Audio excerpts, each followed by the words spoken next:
Grab your cup of coffee. Sit down for a story. Let's all go exploring. Making it after 40. Making it after 40. Making it after 40. Hi, friends. Thank you for joining me for this week's episode of Making It After 40. I am your host, Lisa Rodriguez. I am an actor and writer who is still trying to make it after the age of 40. On this show, we explore what it means to be an artist trying to make it as a middle-aged person. This week's guest is Raul De Anda. Raul is an actor, an improviser, and sketch writer. Raul, like many of us, has been at this career in one way, shape, or form for some time, and recently he's really started to hit his stride. Raul shares with us how he had to push past the doubt of those around him, and how he had to learn to pivot and leave behind his ambitions of stand-up comedy, which resulted in him getting back in touch with his true passion of acting. Raul has a real passion for film and television, and it's really touching to hear him share that passion with us in this conversation. With that, I thank you for joining us and hope you will enjoy the show. Starting a podcast felt overwhelming and scary. From putting myself out there in a vulnerable way, to wondering if people would even want to be a guest, and questioning if my idea was good enough. Once I overcame those fears, the easiest part has been getting my podcast out into the world. And that is thanks to Buzzsprout. Buzzsprout is hands down the easiest and best way to launch, promote, and track your podcast. Your show can be online and listed in all the major podcast directories like Apple Podcasts, Spotify, Google Podcasts, and more within minutes of finishing your recording. I researched a lot of podcast hosting sites, but Buzzsprout is the one that I kept coming back to. You'll get a great-looking podcast website, audio players that you can drop into other websites, detailed analytics to see how people are listening, tools to promote your episodes, and more. If you're considering starting your own podcast, don't wait any longer. It's so much fun. To be honest, I only wish I had started it sooner. Following the link in the show notes lets Buzzsprout know we sent you. Gets you a $20 Amazon gift card if you sign up for a paid plan, and helps support our show. So what are you waiting for? Go start your podcast now. So thank you so much for joining me today on the show. Of course. Raul is an actor and an improviser based out of Los Angeles. And I met Raul through Second City Hollywood. I got to see you perform in a number of shows. And then you went on and married one of my dear friends through the Second City Hollywood. Sure did. Yeah, which is awesome. I was so excited for you guys when I heard that you two had started dating and then got engaged. It's one of those beautiful Second City love stories. You know what's crazy is that like most people were very surprised to hear that we had been dating because like right about when we started, COVID hit. Yeah. And so we basically had this sort of like just the benefit of having a worldwide pandemic to kind of cover up the fact that we'd been dating for over a year. And then all of a sudden, people were like, you're engaged? Like, what? I didn't even know you were dating. Like, it was pretty amazing. That is so funny. Yeah. So, Raul, why don't you kick us off with telling us a little bit about how you ended up pursuing acting? What kind of was that trigger? Was it something you always did when you were a kid, or? Well, I was always that kid who just like I loved movies and TV since I was very small. Like that was one of the things that me and my mom especially used to do together all the time. It was always movies and TV. And my mom could watch a movie once and be able to do the dialogue perfectly. Like, just verbatim. And she's always been able to do that. And I am pretty much a carbon copy of my mom. Like, I was able to parrot whatever I had seen in a movie or a TV show almost instantly. And I was an only child. So that was one of the things that I would just immerse myself into. And like from a very young age, I remember my grandfather talking about, I was 2 years old and barely, like, I could talk, but you couldn't make out a whole lot of what I was Right, saying. right. But he was like asking my mom, he's like, well, he keeps saying this thing over and over, and I don't know what he's saying. And then she's like, listen, she's like, what is it, Mijo? What did you say? And then she's like, that he's telling you that you're part of the Rebel Alliance and you're a traitor. Take you away. Oh, that is so funny. Right. And so, I mean, so when I look back at it, I feel as if that I had the bug for performance and being an actor since I was probably 2 years old, Yeah. and didn't really start to truly explore that in front of like a real audience. I mean, most of the time it was just me doing like shows in the living room for my Yeah. family, right? But Yeah. when I got to high school, it was funny. Like, my dad really didn't want me to go ahead and play sports, but he was totally okay with me doing like theater and drama. Oh, Right? okay. So, That seems like a yeah. reversal of like what you hear with most boys is that the parents or the dad will push for sports. And it was funny because I really wanted to go ahead and play sports and other thing, but it was a great substitute because I did just love being on stage. I remember the very first play like I ever did in like my junior year of high school, and I went to an all boys Catholic high school, so we needed a Yeah. sister school to fill out the rest of the parts, right? So Yeah. that it could be just nothing but guys in the play. Yeah. And so I remember, getting like just a small part in one of the plays, and then I just kind of, it was my first opportunity to have a sense of community and friends, and to kind of really Yeah. have a social life. And so and then I just continued to go out for the next play, and I remember I got like a supporting role in I'm sorry, what did we do that year? Seven Brides for Seven Brothers. Oh, yeah, yeah. Uh-huh. And so I was an understudy for one of the brothers. One of the brothers, for some reason, could not continue on with the play, so I got elevated to being cast as Caleb, the Okay. third oldest brother. And it was being introduced to singing training and dancing training, and like getting to be on stage, and it was just like, but I just felt alive. I loved it. I loved being in front of an audience. And so I feel like I wanted to pursue acting straight out of high school. And my parents very much discouraged that choice. they were, which is not an uncommon thing that I've discovered with many of my friends in the world of acting. So so they're like, no, you need to go to school, you need to go to college, you need to get an actual like education and go get a real job. You need to have a plan B. Right. Which, and to be completely honest, if I'm rigorously honest about where I was at that point in life, I just didn't care to do any of that. Like, I just wasn't. I knew I wanted to be a performer, and so my parents were okay if I wanted to kind of do that as a side thing. If I wanted to, like, a hobby. Right. And so I remember like having a big argument with my dad about choosing to study theater, and to the point where he's like, well, I'm not going to pay for you to go to school to go ahead and study theater. I'm like, fine, well then don't pay for it. And I was like, I'll pay for it myself. And I was very headstrong. And then at that point, found out the harsh reality of having to go ahead and not know how to live life at 18 and still thinking I'm going to go ahead and do this. So I had a lot to really learn. And I feel like over the next like 8 years, I had to kind of live life and make some mistakes and do all that. And then it wasn't until I think I got to be 26 that I decided I was going to go after it. Yeah. I was going to go after a career in entertainment. Now, at that point, I thought it was going to be a stand-up. I thought it was going to be a stand-up comic. And dove into that world initially. Like, that was one of those things where you don't even know where to begin with that. You're like, how do I even start? Yeah.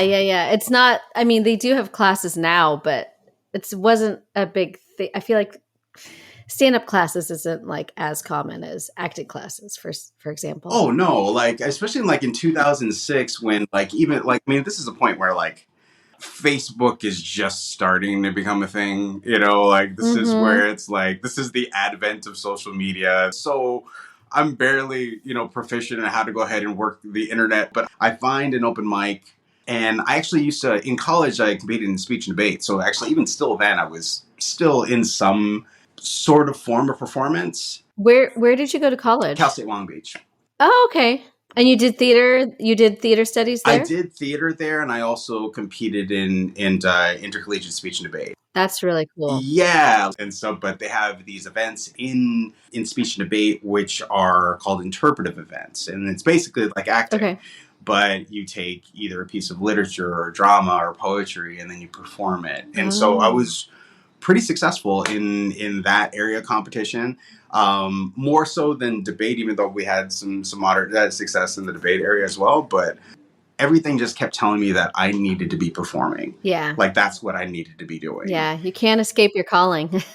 You can't. You really can't. Even like when I had what I call like the lost period where I was like bartending and stuff, I was always the funny bartender. Right. I would have regulars who would come every week. Like I would just make them laugh for hours and hours. Then they're like, you know, you should be a comedian, Yeah. right? I'm like, all right, I'm going to do that. And then they were upset that I went and decided to pursue comedy. Yeah. It was like, well, you were the one who told me to do it. Yeah. Like, We didn't mean now. We didn't mean right.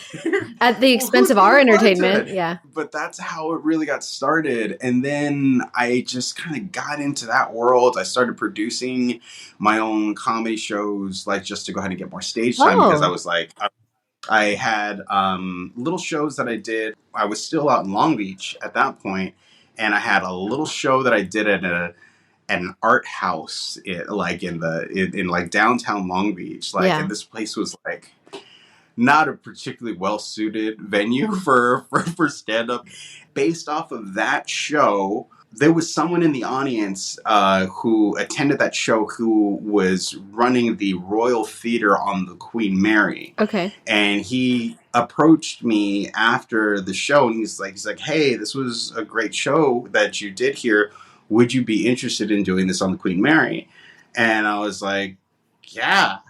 Of course I would. Yeah. And so I had a show in this beautiful venue, like on the Queen Mary that we would do, and I was literally in my first 6 months of doing stand up. So much of this I was like learning as I went. Right. Like I had no idea how to produce shows. I'd like all I would do is I'd go do stand up in LA, and I'd see guys who I thought were way funnier than me, and then I'm like, would you like to do my little show out here in Long Beach, right? And so they'd come out, and that's really how I kind of got plugged into my initial network of comic friends back then. And then eventually I decided I was going to go come out to LA and try and pursue the some success here on the LA circuit. Well, it's funny you say come out to LA, but you were just in Long Beach. You're just. I know it's funny because I know it seems that way, but like even though geographically Long Beach is maybe 45 minutes at best away from the city. Yeah. For anyone who grew up in Long Beach and lives in Long Beach, they know that it might as well be a million miles away. Yeah, for sure. Wendy Covey, she has two last names. Wendy Covey, she's the lead on The Goldbergs. She still lives. She still lives in Long Beach. So she grew up in Long Beach, stayed in Long Beach, and in fact, she continued working her side job well into her career. I think she finally quit it when she got The Goldbergs. But yeah, but she still lives in Long Beach because her family is there. So yeah, it's a drive. But yeah. I mean, and there's still part of me that'll always be Long Beach. I mean, it's like literally like I still have my 562 phone number. Yeah, like I will never know that area code until the day I die because it's like I'm always repping Long Beach the entire time. Every time I hear Snoop Dogg or Sublime, I get super nostalgic about Long Beach. My brother-in-law grew up in Long Beach, and my husband went to Cal State Long Beach as well. So. Oh, nice! So I've got some Long Beach ties. I'm familiar. We're global. Long Beach is worldwide. It's a good city. It's a really great city. It really is. Like the only thing that really made it too difficult is that like like when you start to go ahead and pursue entertainment, especially here in LA, Yeah. the traffic is really it It's really gnarly. it encumbers you. Like you Yeah. can't. It's like 2 hours. Like if you leave at the wrong time, take you 2 hours to get to somewhere in Hollywood, right? And if you're got to Yeah. make a call time at a certain point, there's just like there's no It makes way. sense that you would want to move into the LA proper. Yeah. I remember at that point, like I was trying to go ahead and make that leap from being like somebody who had some success in a small area to the big area where nobody knows who the hell you are, right? Yeah. Like, and to be completely honest, like my attitude at that point wasn't very good. I had this sort of ego where like, oh, you're from Long Beach. Oh, you must be a big freaking deal, right? Like everybody's like nobody cares who you are when you're out here. Like it's basically get in line. Yeah. There's a million other people who want to try and make it here as well. And they're just like you, and they're just as good as you, if not better.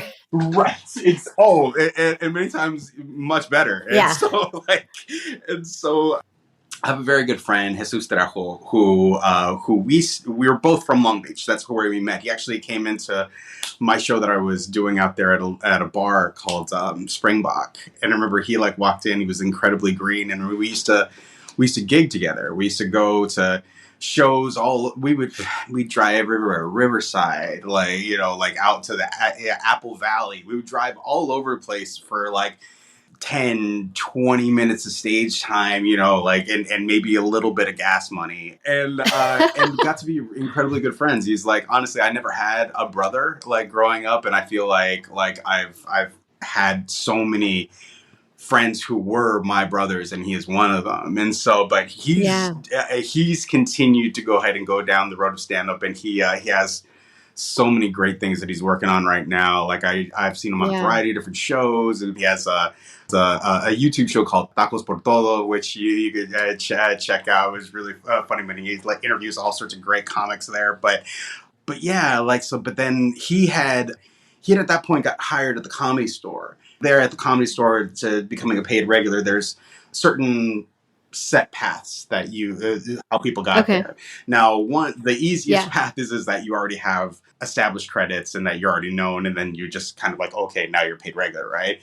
And if you don't have that, then there's the other path, which is like where there's either friends or family, or you work there, right? You work as an employee, and you go and either park cars, or take tickets to the door, or you're a door guy, or you do something where you do help the club, and then you get like stage time, and you get to be just plugged into the community.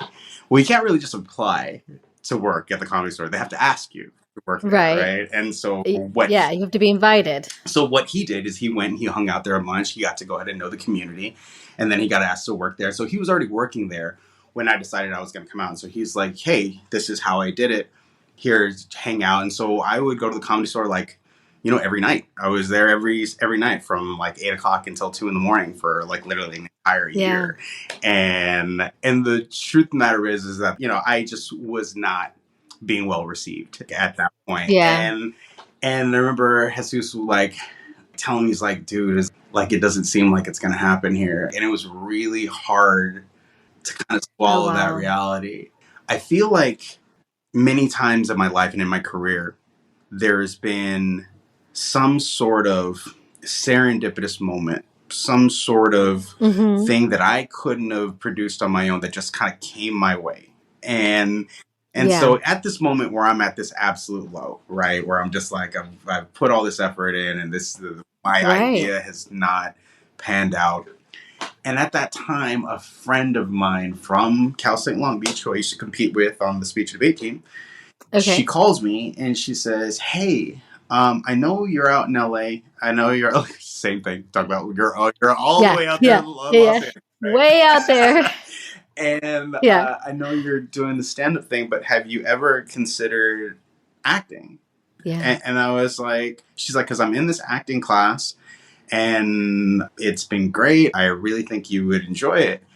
And at that point, I was just kind of like, why not? man, what the hell else am I doing? Like, like, Right. As far as you're concerned, your stand-up career is over, so you might as well try something right, else. right. And so at that point, it's funny as I feel like desperation it can be such an incredibly motivating force in your life. Where I go to this class and I just he's like, here, let me just see what you can do. And so he just put me on stage with another actor, and he just had me kind of improvise a scene. And you've seen me perform. I'm kind of a fucking ham sometimes, right? Like, Yeah. like if you give me an audience and I'll run with it, right? And so, and he's Yes, like, yes. oh, he's like, yeah, man, I think you're in the right place. Like, so let me, Aw. and so we started to work together. I took that class for a couple years, and he was a guy named Mark McPherson. He's a great acting coach, like actually very, very indebted to him for the early part of my acting career. But he kind of set me on the path over like, here, like this is the practical part of doing this is that you need to get on Yeah. all of the casting websites. You need to get headshots. You need to put together a resume. No matter how much you think it sucks, put together whatever little resume that you have, right? Yeah. And I was literally putting my school plays and all that stuff. That was my initial Yeah. Everybody's got to start somewhere. right. And I think that's the thing that most people don't realize when they start this is that like everyone, unless you were born into this industry, like everyone starts in the same place at the very bottom, right? Yeah. And you work your way up. So Now, at this point, you were still in your late 20s, or were so you? at this point, this is I would say probably about 2012, right? So I'm 32. Okay, so you're like Yeah, I'm like 32. 32 at Mm-hmm. this point. Yeah.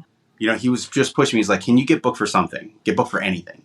Anything. I don't care what it is. If it's a student film, it's something or Yeah. whatever. And so I remember I got like a little student film that I did for this one like student director out in Pasadena. And that was like the very first thing I ever shot. And there was no dialogue. It was all just acting. And then he's like, all right, get on all the casting websites and then just start submitting yourself. Submit yourself for whatever you feel like you could do. And Yeah. so the very first audition I ever got, I submitted myself for. It was an Asahi beer commercial. And so I had never been on an actual audition, like a commercial audition Yeah. before. So A legit. and I Yeah. think that's also kind of helpful because you don't know what you don't know. Like you Oh, yeah. Oh, yeah. No, that's really helpful. yeah, you're just like, I'm just gonna do me, and that's it. Primarily still only having the stand-up back. My wheelhouse is funny, just be funny, right? So Right. I think what they asked me to do when I went in there, like you get a phone call, you get some really good news, and then we would just want you to have like sort of a happy reaction to it. Right. And so I think what I did, it was kind of sadistic, but I was just like, oh my God, what? Seriously? Oh, did he cry? Ah, oh my God, it's so like I was like elated about somebody's pain or something in the phone call or whatever. It was so like, and so Oh but my it got me God. a callback, which was Yeah. insane. And so I got a call back, That's great. and this is the first callback I've ever been to, and I'm there, and it's an all Japanese like crew. The guy who speaks the best English tells me what he wants me to do, and I do it, and I don't hear a whole lot. Like it's just very quiet, and I'm like, okay, and they're like, okay, thank you, and then that's it. And for someone who doesn't have any experience in the industry just yet, you're like, that's it? That's all I did? And I get out to my car and I'm like beating the steering. I'm like, oh, you moron. I can't believe you just screwed it all up, right? And then the next day, someone calls me and they're just like, hi, we want to offer you the role. And I was like, what? Are you serious? Isn't that always the way it goes? And I booked the very first commercial audition I ever went on, which is That's amazing. insane. Like, and it That's is fantastic. But it's also a horrible expectation to set up for yourself. Yeah, because then you probably didn't book anything again for like 5 years or something. Right. Or, You're like, oh, this is so easy, right? This is like, Yeah. I don't know what people are complaining about. I got the first one, and the other thing is that I don't have any sort of practical experience. Like, this is the first time I'm acting professionally, and I have no idea what I'm doing. And that day, I remember I had to wait like 8 hours Uh-huh. until they finally needed me. And the Uh-huh. paranoia of just sitting there, and I was like, am I still in this? Did they fire Right. me and no one told me? Like, what is going on? Like, what? Right, right, because it's been 8 hours. It's been the Mm-hmm. whole day and no one's come up to me. And I was like, did I do something wrong? And then finally some a production assistant comes up and grabs it like, oh, we're ready for you now. I was like, oh, Yeah. thank God. So at this point, what are you doing for? I mean, obviously you booked a commercial, so that's a lot of money. What are you doing for your side hustle besides that? And how is your family feeling about what you're doing? Because clearly you revolted, you rebelled and told them, I'm gonna do this. But like now you're in your 30s and it still hasn't happened and it's just starting to happen. So I can imagine your parents are probably like, we told you so. You know what? I had to deal with a lot of that, like, and especially because it's like at that point in time, I was I was living at home, like I wasn't like, Oh, which was uh-huh. not, I mean, it was Not not a great ideal. look. I mean, you're like, I mean, which, I Yeah. mean, in Hispanic families, that's not uncommon, but it's like, but even still, it's Right, just like, right. but even still, it's like, my dad's like, how are you gonna do this? Like, what's going on? Are you gonna get a real job? Are you gonna do like everyone who I ever told that I was gonna go ahead and pursue this, they're just like, are you even any good? Are you even like this? Like, and I'm just like, what are you There's a talking lot of about? doubt. Like, Yeah, there's a lot of doubt, huh? always, like, everyone, and I feel like people like go ahead and download their fear onto you. Like, they're just like, well, do you know what the Yeah. odds are? Do you know what, like, and I was just like, I'm not really concerned with that. Like, I'm not really like, Yeah. I know I love doing this and this is what I want to do. There was many years where it was like, I feel like when my parents, like when my parents would go someplace and the people would ask about me, like, oh, how's Raul doing? And they'd talk about my sister.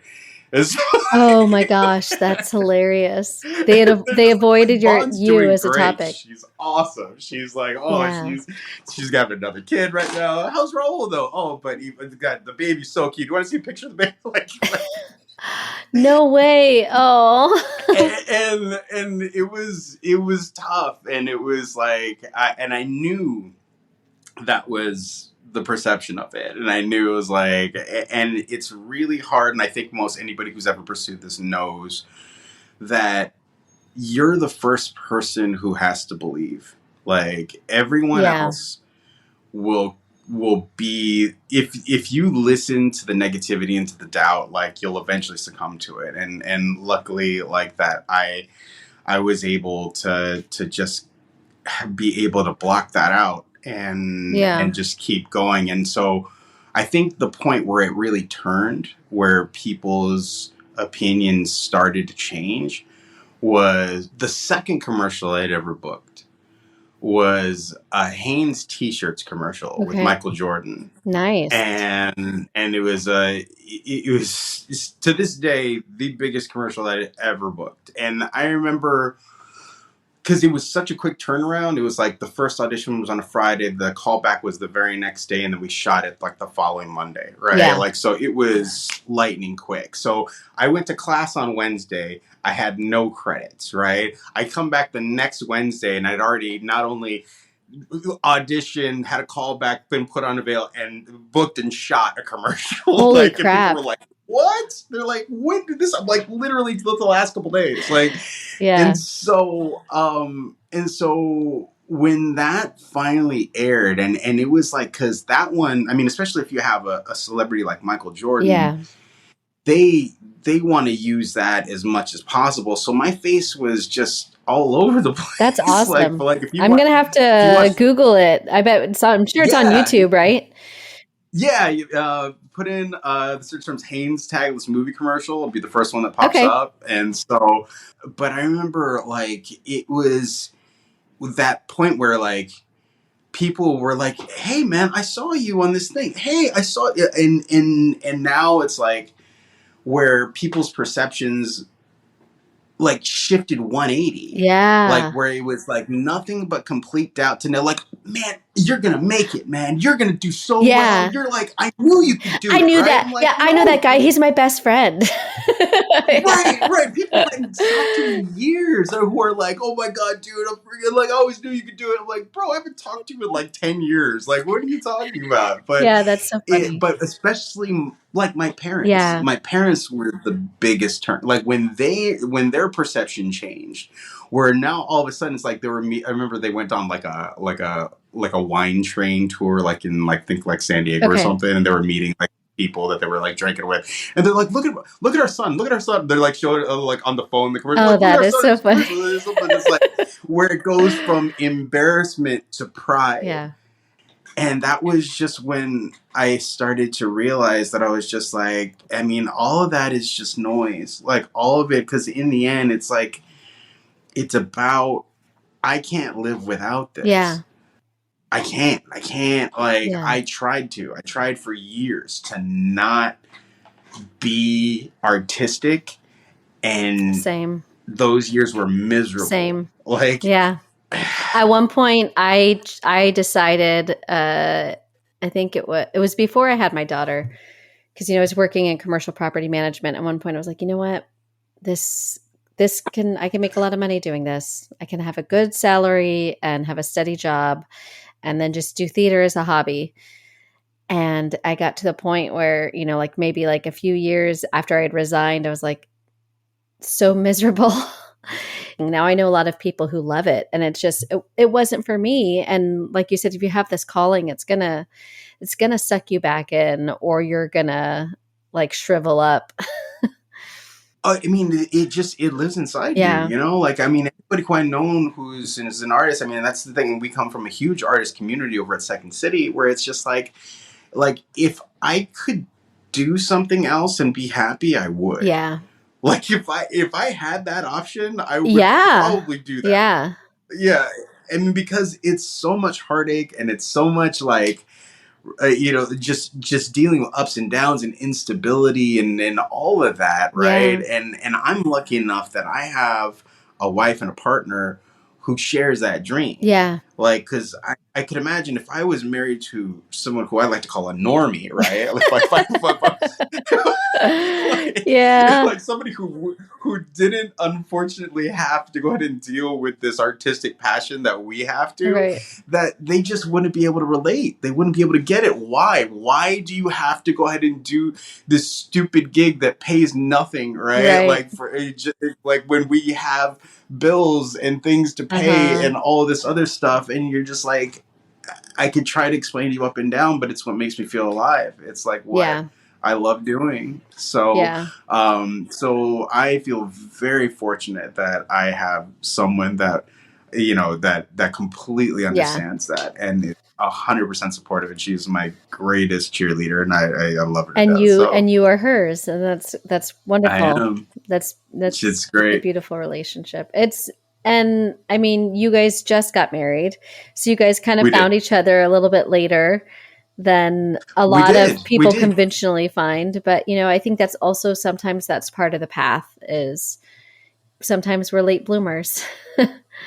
Yeah, very much so. Like I feel like that was the thing, because her story is very similar. Like she was a teacher who like with taught theater and knew she always loved to be a performer, and then literally walked away from the stability of that career to go ahead and pursue acting like we did. And thank God she did, because otherwise I would have never met her. Right? Yeah. So if we hadn't have both been courageous enough to go ahead and pursue that dream, we wouldn't have found each other. Yeah. So it's pretty amazing. It's beautiful. But and that's one of the biggest challenges of being in this industry in general.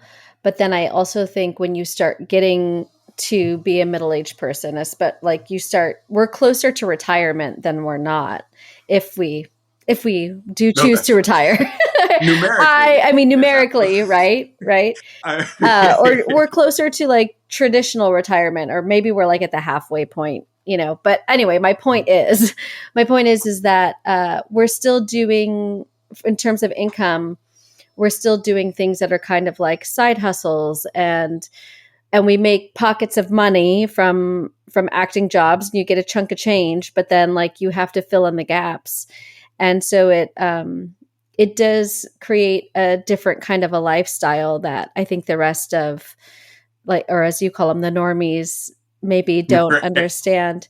And how has that been for you in terms of like finding ways to keep yourself stable financially? I know you do have a really cool, I think it's a great actor gig, being a tour guide. It really That sounds is. really It's fun to me. for like many people who are performers is that like I used to bartend and wait tables for a long time, and that in itself is Yeah. a soul sucking grind, right? Yeah. Yeah. But when I booked that Hanes commercial, okay, so I was working at it was a Grand Lux Cafe. Okay. And so over at the Beverly Center at the time, right? Nice. And so when I had just left the callback. It was on a Saturday. I remember I had a couple hours and then I had to go work a shift over at Grand Lux. So someone from work called me and was like, "Hey, can you go in? Would you be able to go in early for me?" I'm like, "Yes," because I'm so tired of thinking right now. Like yes, I'll go right now. So I got my uniform. I'm literally walking into work. And then I get a phone call from a number that I don't recognize. And so I answer and they're like, "Hello, is this Raul?" I was like, "Yes." It was just like, "Hey, this is like Jake from the production over here at Haynes. I just want to say that we loved you and we want to offer you the role." And I'm like, "Oh my God, yes." I'm like so excited. Yeah. And then they're like, "We need you to come in for your fitting immediately." And I was like, oh, crap. "Right now?" I was like right now. And then they're like, "Yes." They're like, "Can you be in Santa Monica in like half an hour?" And I was like, oh, crap. "Okay." Like, sure. And so that conversation with my manager did not go well. All right. Oh, crap. And I was like, "Look, I'm like, I get it. From a business perspective, I totally understand. You do what you have to do, but I am going to this fitting." Right. Like, and so I left, and Grand Lux Cafe went goodbye. But So yeah, you lost your job over that. I lost my job. But that's what they say you have to be prepared to do. And I think that was one of my issues, is that I wasn't prepared to just walk away from a job. I have this like crazy sense of loyalty to things that I don't, there's no reason for me to be that loyal, but I'm so loyal to jobs. Right. And that's the hardest thing that I have with like trying to find a full-time job or trying to hold down like something that's just like normal. I don't want to just let people down. So I commend you for being able to, it sounds weird, but in this case, you needed to protect your dream. It's okay to let people down sometimes when it's, in the end, I mean, it's about your passion. In the end, it's like, the way I think about it is that like, if the shoe were on the other foot and they had to go ahead and do something to go ahead and help like for their survival, for their business, right, which meant that I had to kind of like go to the wayside, I don't think they would hesitate, right? No, and yeah. So, yeah. Yeah, so that was one of the lessons that I learned, is like, nobody else is looking out for you, Lisa. You are going to have to take those opportunities. Like, sure, you're willing to sacrifice yourself, but they're probably not going to sacrifice themselves for you. So, and in the end, it's like, I didn't come all the way to LA to be a waiter or to be a server, right? Yeah, right, exactly. Like, and so this is what I came here for, and now it's right in front of me, and if this is what's going to stop me, I'm like, I'm sorry. Like, I don't regret it for a second. Yeah, like, at well all. done. Like, no, and you shouldn't. You made the right choice. No, yeah, you made the right choice. That's fantastic. And that's how I came into my current day job. Like when you know, because if you ever book a commercial, right, it's like, okay, maybe you start seeing some income from that maybe 6 months down the line or whatever. So in the meantime, my immediate income was gone. And then that income's not going to be coming until a little bit down the road. So I had to kind of tread water financially for a bit. Yeah. And then so I remember, and I was doing like some telemarketing at that point, which was, oh God, it was so horrible. I hated that. Like, Yeah. the moment I could let go of that, I did. And then, like, there's certain points in my career where something serendipitous happened, and a friend of mine from Long Beach called me, who I hadn't talked to in like a year, and he was like, "Hey, man," he's like, "My friends from high school started this tour company in Santa Monica." And they're brand new and they need tour guides. And I was talking to them about you. And you talking to him about me, right? Like, and he's like, yeah, he says, I think you'd be perfect for it, right? Yeah.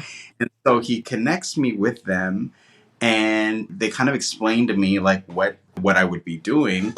And I have no experience in this industry at all at this point. And so they're big, and there's like no real training, like either, other than the fact like I have to drive, I have to get a commercial license, first of all, right? Yeah, Like I have to commercial learn how driver's to drive license. I have to learn how to drive a 23 passenger bus, like instantly, right? And then two, I have to basically become an expert in Los Angeles, and take people on. And they didn't give you a script or give you a route?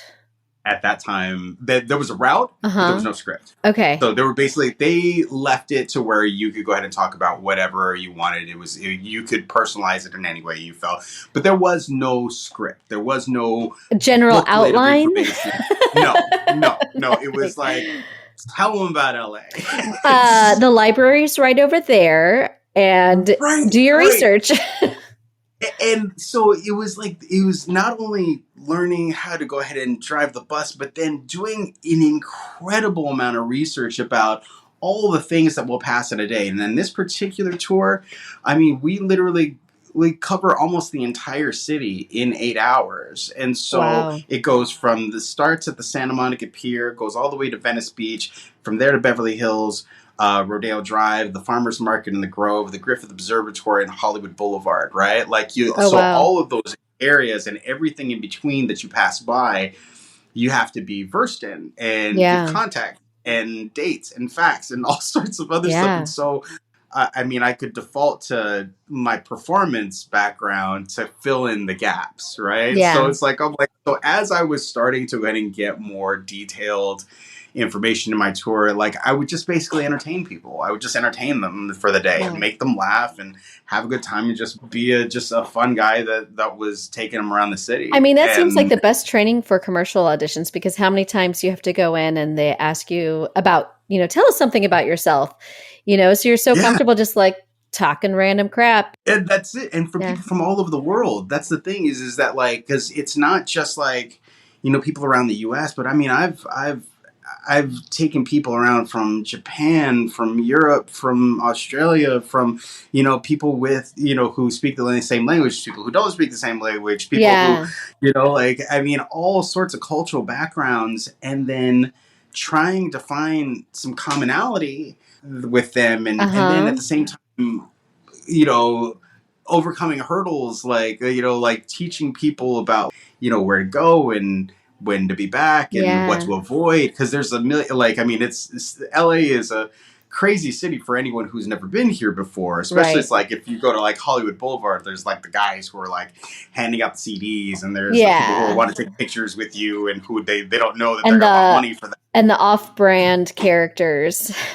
Right, exactly. You're just like the guy who made the Mickey Mouse suit in his garage, right? All these things that you see, and then just try to show them the city in the best way that I can. But it has been amazing, and it has carried me through I've been with that company for the last 10 years. That's really great. And there's flexibility. Well, it's so funny because it's like, even today, like I was supposed to be doing a tour today right now, right? And so last night, my agent was like, I sent you a call back, right? Which I, for some reason, did not receive like the text message or an email for. And until like late that night. And so I'm literally scrambling at 10 o'clock at night to try and go ahead and get this thing covered. And it's not easy to get our types of ships covered, right? Because there's only so many people, and so I was able to get it covered, but it's just like that's always the thing is that like, whereas at the Grand Lux example where they were not willing to work with me, this company has always been willing to work with me. There's been times where I've literally had to drive the bus to an audition, and I've Yeah. taken it there, and people are like, I like walk in like, just like, yes, I'm sorry, I'm here for, I'm Yeah. here for this this audition this time, That's so and I funny. feel that's always kind of it But is. wait, did you have people in the bus or was the tour over? I luckily was like, because it's been different at certain auditions. Like sometimes I've been able to go ahead and squeeze the audition during the lunch break, right? Okay. Like where Oh my all God. time, Yeah. or like the audition slot happens to be right within the lunch window, and it Uh-huh. happens to be only a couple blocks away from the lunch stop. And so it's like, so there's sometimes where it wasn't hard. But then there's sometimes where it was incredibly hard, where it was Yeah. like I had to move people onto other buses, get them to be taken care of, and then have my bus finally free so that I can go and do it. That is And so funny. but I feel like that's just the thing is that like when you choose to do this career is that you also choose to take on all these things as well. It's like there's gonna be the times where the day job and the career conflict, and Yeah. in the end you always know where your loyalty is. Like my loyalty is always to the career. Yeah. And like I said, if you have to walk away, you have to walk away. But you Yeah. obviously don't want to. Like you just No. but Because you need some kind of income, but that's great. I think that's a big part of finding longevity in this career is finding that side hustle that can support the art and provide the flexibility while still giving you a means to live. So they kind of complement each other, and that really is the key to making this whole thing work, I think. oh, you're not wrong. So I want to ask you, so like now as it's you kind of came into the acting part of entertaining in your 30s. I was just wondering for you as you've aged into your type, have you found that it's getting easier? I noticed I was looking through your IMDb and I noticed you got your first couple TV credits in the Yeah. last. It looks like you had one in 2020, and then I know, of course, you were on Minx, which Yeah. is awesome. That was so cool. Those first you never forget, because I remember that was one of the things that during the pandemic, especially, because so much of this is developing your routine and what you're going to do and how you go at this thing. And then I think for all of us during that period, it was like trying to figure out what is the new normal. What am I going to do now that like where, because at that point there's definitely no tourism happening, Yeah. there's definitely no acting happening, Yeah. so where it was just like, so it was my whole life had come to a grinding halt. Yeah. And I was like, what am I going to do with this time? And I think, like everybody, I had my period of self pity. And then I was like, well, let's work on something. Let's do something. Right. Yeah. And so luckily, I had my acting class that we were working on Zoom. And so we had an outlet to go and work on that. And then I was like, you know what? When the industry finally comes back, I'm going to be ready. And I'm going to be ready to hit the ground running. And so I took Yeah. that time to go ahead and really work on my materials, to go ahead and to work on my reel, to go ahead That's and really smart. do all that stuff. And so like as the pandemic started to get better, it was at that point that I got a meeting with who happens to be our theatrical Yes. like so Courtney shout out to Courtney Peldon over at Aqua, but at Aqua. Uh-huh. and so I finally got theatrical rep. Like 10 years in, I finally had theatrical rep, and then from that point, just started to do whatever I could to help the process along. And just so happens that I ended up getting this self tape audition for a show I'd never heard of before, and I was like, okay. And I remember it's funny, like I talk about having my wife who is an actor as my artistic partner. She's the one who gets to help me with my self tapes With all your and I remember that particular self tape, I was struggling. I was like, God, I don't know, like I feel like I don't know another way to do this. I don't like I can't think of like another choice that's better than the one that I'm doing. And so she's like, here, just do it this way, right? She's like, just try it like this. Yeah. And especially like, like I mean, if you have a partner who is also an artist, sometimes it's a little difficult to go ahead and take direction like from your partner. Like I was like, and that's Uh, my husband is not an artist, and he tries to give me direction, and it does not always go well. so, so it's not just having an artist person. Like sometimes, just I think it's a spouse thing, a yeah. partner thing. Yeah, I Yeah, was like, and it may be the greatest piece of direction in the world, but because of the source, that is the reason why I'm so resistant to listen, right? yeah, I'm just like, oh, yeah. God. And so thank God I was able to put it aside for that moment. I'm like, fine, I'll try it. And so I did it, and that ended up being the take I sent. That was the movie. Oh, awesome. That was the Yeah, and one that they that's liked, great. and that's the one that booked me. Like, and so she deserves as much credit for me Yeah. getting that role as So anybody. did she get a cut as well? Oh, she always gets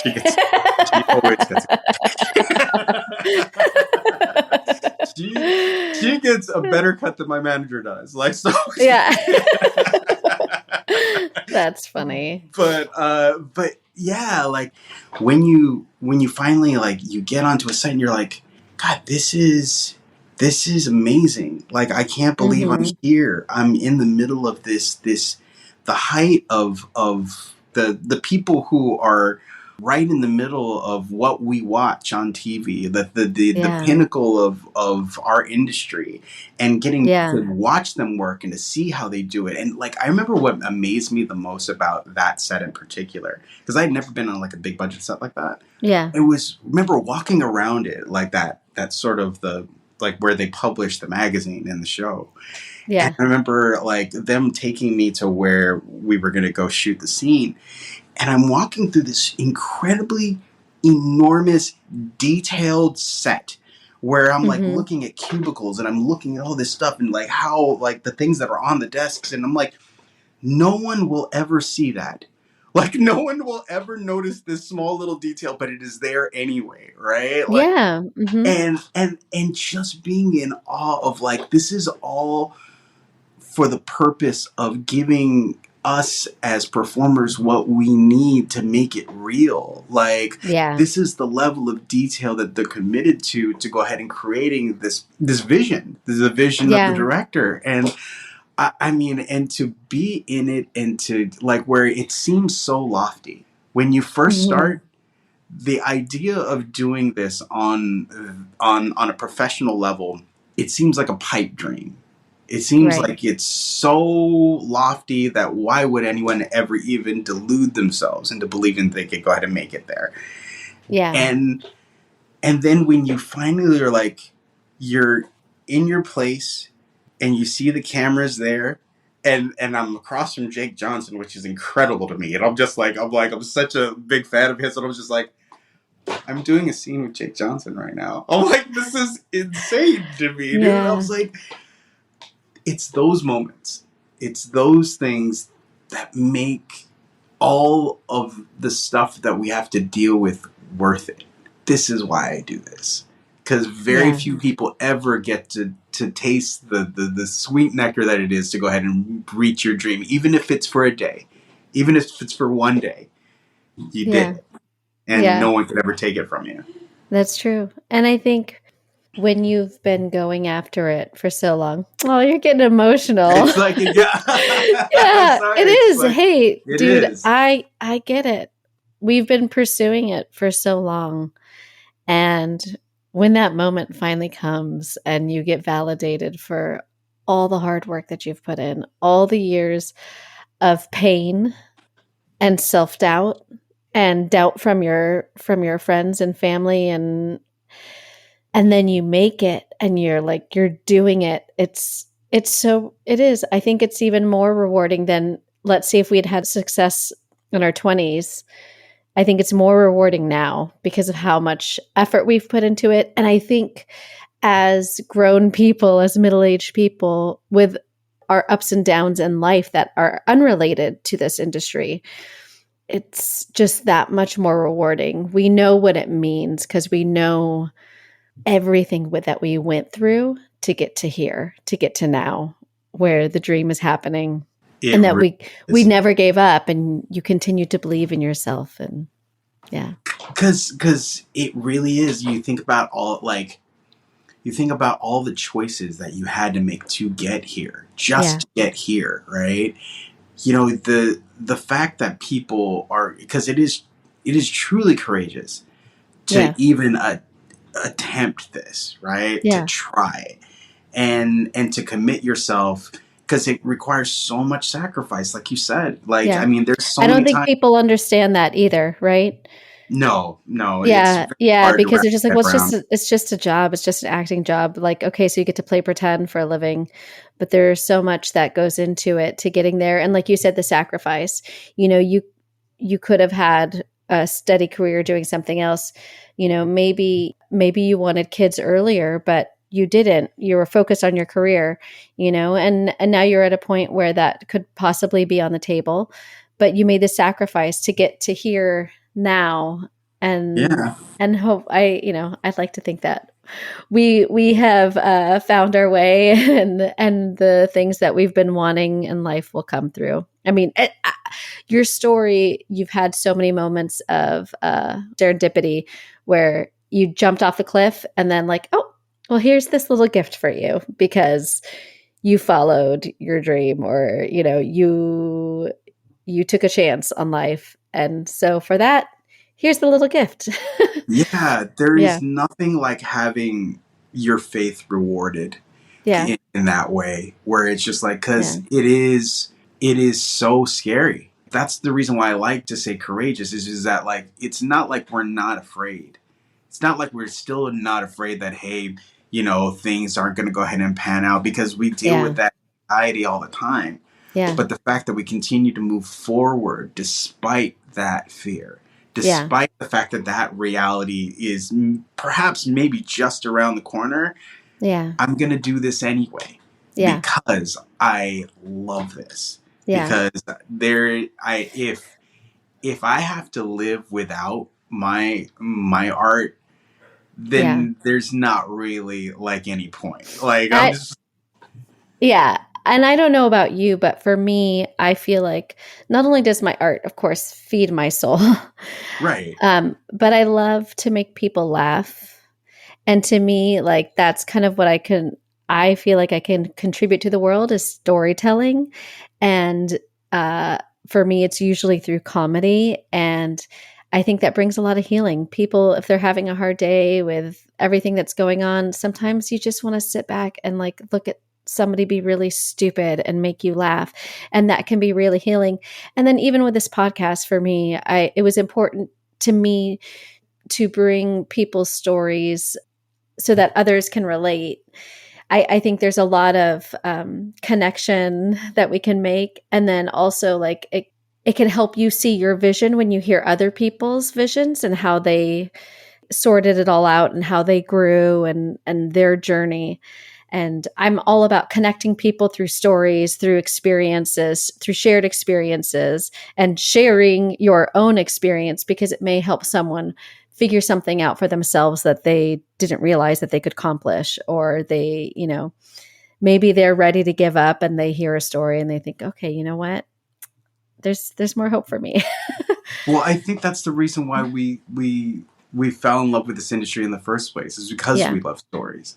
Yeah. Because we love characters. We love seeing how they evolve. We Hmm. love, like, you're like, and now it's like it's moved to the next stage of that, where we are those characters and we are the Yeah. stories that inspire the next group Yeah. of actors, of storytellers, of Yeah. directors, right? Like, I loved movies since I was a kid. And now to Hmm. be a part of that process, who will someday there'll be some kid who is inspired by possibly something that I work in, is there. It's amazing that we get to be part of that thing that is so much greater than ourselves, Yeah. right?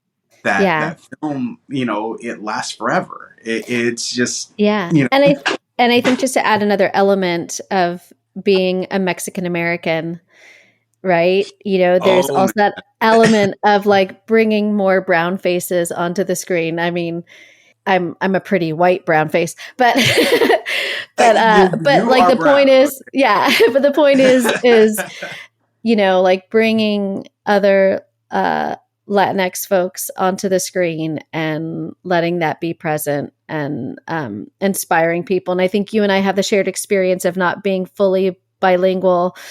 And Yes. Oh God, and I hear my feel like grandpa's voice right now. yeah, I feel like a lot of times in the industry, you're either like fully like Spanish speaking, you're so ethnic, or Right. you're white. And it's like, no, there's an in between. There's a lot of Mexican Americans who grew up here or who are multiple ethnicities and they're Latinx in some way, shape, or form, but they're still an American. Right. And their Hispanic culture is just part of who they are. It doesn't define them, is what I'm trying to say. You know who I feel like it embodies that very well is Michael Pena. I think Michael Pena is like Yeah. who is transcended beyond his Hispanic identity. Yeah, he's not a token. No, he's not. He's an incredible actor. He's a very funny dude, and he elevates any bit of work that you put him in, right? Yeah. And they're like, when you look at him, I mean, sure, he is Latin American, but at the same time, he's just a great actor, right? Yeah. And when we see stuff like that, like Michael Pena has always been one of the performers where I'm like, that's the trajectory. Like that's where I want to go, right? Like, and so I'm like, and I mean, I even want to pitch it to like my manager, like, pitch me as discount Michael Pena, okay? All right, I am the cheap Michael Pena. All right? Michael Pena too expensive. You go get Raul De Anda, all right? Yeah, totally. Oh, that's funny. Well, we should probably wrap this up. We've got we're a bit over time here. I want to ask you, do you have any words of wisdom or pieces of advice for anyone who's maybe pursuing this a little later in life? I would say that actors are blessed with great instincts. And I think a lot of times that we suppress those instincts out of fear, out of fear of judgment, out of fear of not being able to provide for ourselves. And what my advice would be is that listen to your instincts. If your instincts are telling you that you need to be a performer, that you need to be on stage, don't deny yourself that. Continue to follow, because that intuition was gifted to you. Not everybody gets that.